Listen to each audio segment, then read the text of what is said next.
warahmatullahi wabarakatuh. Kami dari mahasiswa Universitas Khairul Ternate. Kami dibuat untuk dapat menyelesaikan tugas mata kuliah pengantar makro yang diampu oleh Bapak dosen Mudar Muba SEME. Kami dari kelompok 4 yang berangkatan 5 orang, yang dimana masing-masing dari kami bekerja sama dalam menyelesaikan tugas ini. Perkenalkan, nama saya Indrani. Saya di sini akan membantu jalannya presentasi pada hari ini. Namun sebelum itu, izinkan kami untuk dapat memperkenalkan diri terlebih dahulu.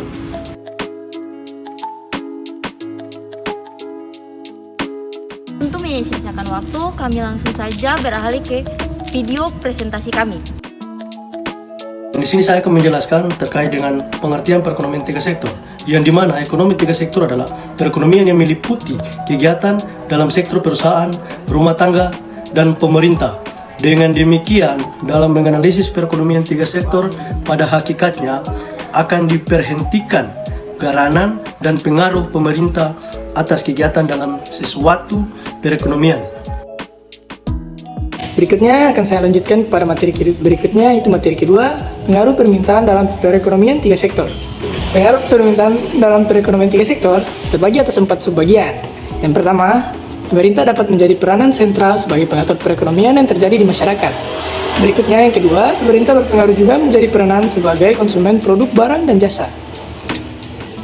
Berikutnya yang ketiga, adapun pemerintah berpengaruh sebagai produsen yang mengelola berbagai perusahaan. Kemudian, pemerintah juga sangat berpengaruh untuk menarik pajak dari setiap wajib pajak. Yaitu pengaruh kebijakan fiskal terhadap output. Poin pertama yaitu adanya pengeluaran pemerintah mengakibatkan keseimbangan pendapatan ekonomi berubah menjadi C plus I plus G. Dan selanjutnya poin kedua yaitu GDP sama dengan disposable income atau DI plus pajak. Sebelum itu saya akan menjelaskan sedikit apa itu GDP. Ya baik, saya akan menjelaskan sedikit apa itu GDP. GDP adalah perhitungan yang digunakan oleh suatu negara sebagai ukuran utama bagi aktivitas perekonomian nasionalnya. Tetapi pada dasarnya GDP mengukur seluruh volume produksi dari suatu wilayah atau negara secara geografis.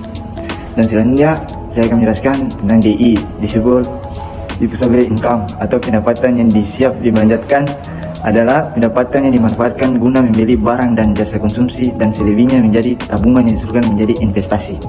Dan selanjutnya poin ketiga yaitu jika diasumsikan pajak tetap, maka selisih antara GDP dan DI akan menjadi tetap. Di sini saya akan melanjutkan materi berikutnya. Aliran pendapatan dan syarat keseimbangan. Analisis keseimbangan pendapatan nasional dalam perekonomian 3 sektor bertujuan untuk menunjukkan penentuan pendapatan nasional dalam perekonomian di mana terdapat pemerintah.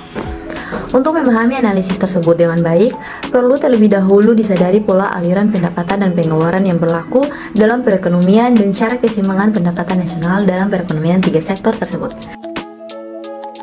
Materi selanjutnya yaitu tentang aliran pendapatan dan pengeluaran. Ada 3 jenis aliran baru dalam sirkulasi aliran pendapatan. Yaitu yang pertama adalah pembayaran pajak oleh rumah tangga dan perusahaan kepada pemerintah. Pembayaran pajak tersebut menemukan pendapatan kepada pihak pemerintah. Ia merupakan sumber pendapatan pemerintah yang terutama. Yang kedua adalah pengeluaran dari sektor pemerintah ke sektor perusahaan. Aliran ini menggambarkan nilai pengeluaran pemerintah ke barang-barang dan jasa-jasa yang diproduksi oleh sektor perusahaan. Dan ketiga adalah pendapatan dari sektor pemerintah ke sektor rumah tangga. Aliran itu timbul sebagai akibat dari pembayaran ke konsumsi faktor-faktor produksi yang dimiliki sektor rumah tangga oleh pemerintah. Baiklah teman-teman sekalian, itu saja video presentasi kelompok kami.